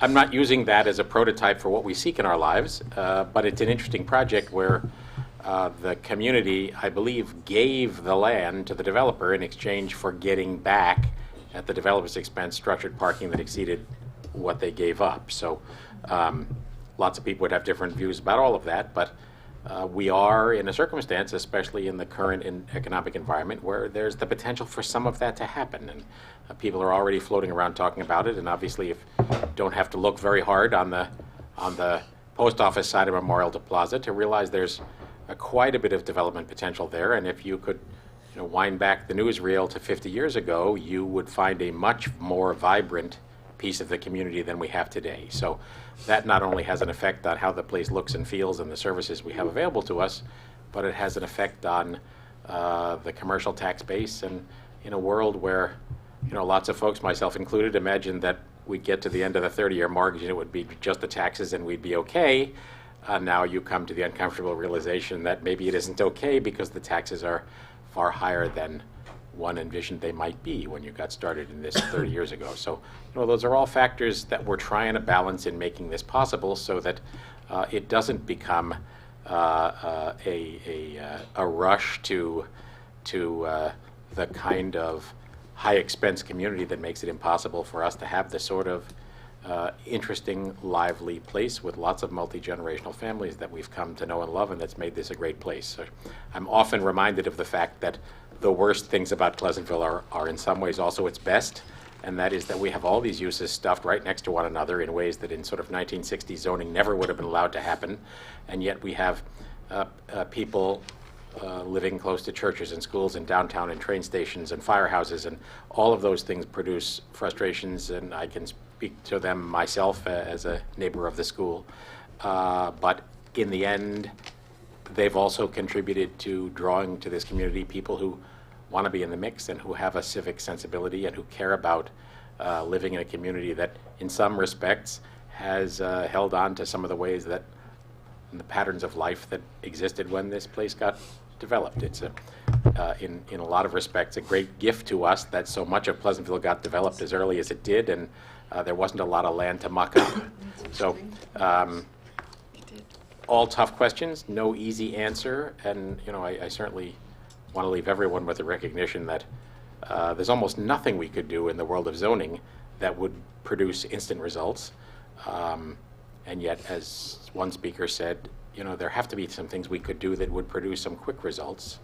And it certainly is our goal to help the tax base, to support the downtown restaurants, retail, et cetera, with some additional downtown customer base, and at the same time to sort of try to find a way realistically to get at some of these projects we've talked about on nice drawings for 20 or 30 years, and which are no more realizable today than they were when they first got discussed. So I think we're onto something. Exactly what it is will remain to be seen, and I appreciate all of everybody's comments. I was waiting. It's been too long. Hold it. You stop talking till you get to the mic. Who are you? I know at the bane of getting rocks thrown at me from the audience for asking a question Who are when you? you were winding down. Jonathan Cunningham, 14 Tiger Lane. Thank you. The waiver the parking waiver that I heard about, in the first I heard about the fact that you guys could actually pass a resolution that would direct the plan, or the I guess it's not planning, would be the zoning Planning. board. No, it's planning. Planning to waive parking, the parking requirements.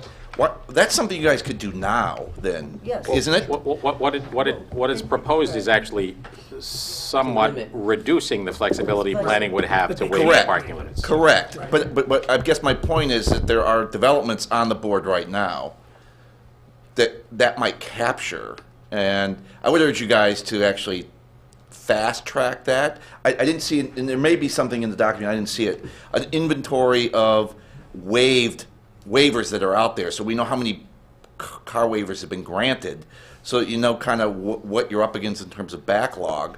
But you know, if they're going to add a bunch of new development on Washington Avenue, and you hear the Grove Street people saying they're already inundated, and you're talking about potentially over on the Rock, you know, to Joe's point, all this stuff isn't going to happen overnight, but that might be something you can actually do now to create to start to build that pool of money so that you know. You mean a fee in lieu of parking? Yeah. Right. Yeah. So. Yeah, it would be good to know just how many we've given, too. Well, I would think that would be a real important question to ask. Well, and then get a handle so, on it. I mean, it's and as you know, having sat on this board for a long time, a complicated question, and one that has both the potential to create a fund that we can actually use for good things, and on the other hand has the potential to kill developments.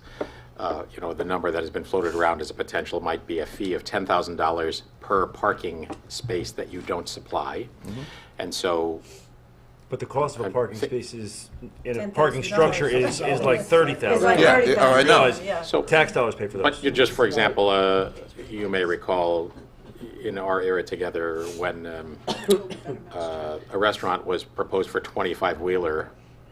At the time it was Jackson and Wheeler. It required that entire building, which was built in the 20s, be a quote varianced and adding together the space on the first floor for the restaurant and a second floor offices. It was, if I recall correctly, and I may be wrong, something like 42 parking spaces were required to be waived on a building that's been there for 190 years and was only seeking to repopulate existing space. So at $10,000 a space, that would have been, you know, $400 and some thousand. I dare say we wouldn't have gotten that restaurant. So was that 5,000 square feet? I don't know how much. Yeah, I mean, I'm sure it's all in. I'm sure the building. Again, you'll have the flexibility to appeal it and whatever. But again, I would encourage you guys. That's something you can do quickly, and you know there's development coming already, regardless of the speed at which this plan gets adopted or zoning. Right. I would encourage you to jump on that. All right. There Thank you for are that. some, like, you know, the recommendations are broken down for where it's a legislative action. Right. And then there's the capital projects and initiatives, which, if you look at that list, those are things that you can do a little quicker than maybe the legislative changes. Yep. And I don't believe that that waiver is a legislative, other than it's being a resolution, because it's towards the planning board. Well, it's a change in the zoning text. It would be the change in the zoning text. Okay. All right. Here's a problem that I see with what you're suggesting, John. No, I didn't suggest it. It's in your Well, book. can I suggest fast track. Can I suggest that before we could ramble on forever, and I'm happy to do that, but maybe we should and you can ramble end the on public forever. hearing as long as we've heard everybody's comments. And then, I don't mean to shut you down, but if we want to ramble about something, I'm happy to do it. But are there any other comments from the public? No? Going once? Going twice? So I'm going to suggest that, did you say something, Joel? Yeah, no, I would suggest that there be a formal motion to close the public hearing and perhaps leave the hearing record open for a certain number of days for additional written comments. Writing comments. Yeah, so how about this? Can I have a motion to close the public hearing, but to keep the record open for a period of 10 days from today? That would be until December 1, I think, for any further written comment that we would take into account. Is 10 days long enough, or should it be 2 weeks? Especially with the 14 days? holiday, With you the want holiday. to make it a little longer. Pardon? This time of year, 2 weeks. 2 Yeah, I weeks, agree I with think so that. too. Mhm. Do you want to so move it? That's okay by me. Yeah, fine. So, motion to close the public hearing, but leave the written record open for an additional 2 weeks from today.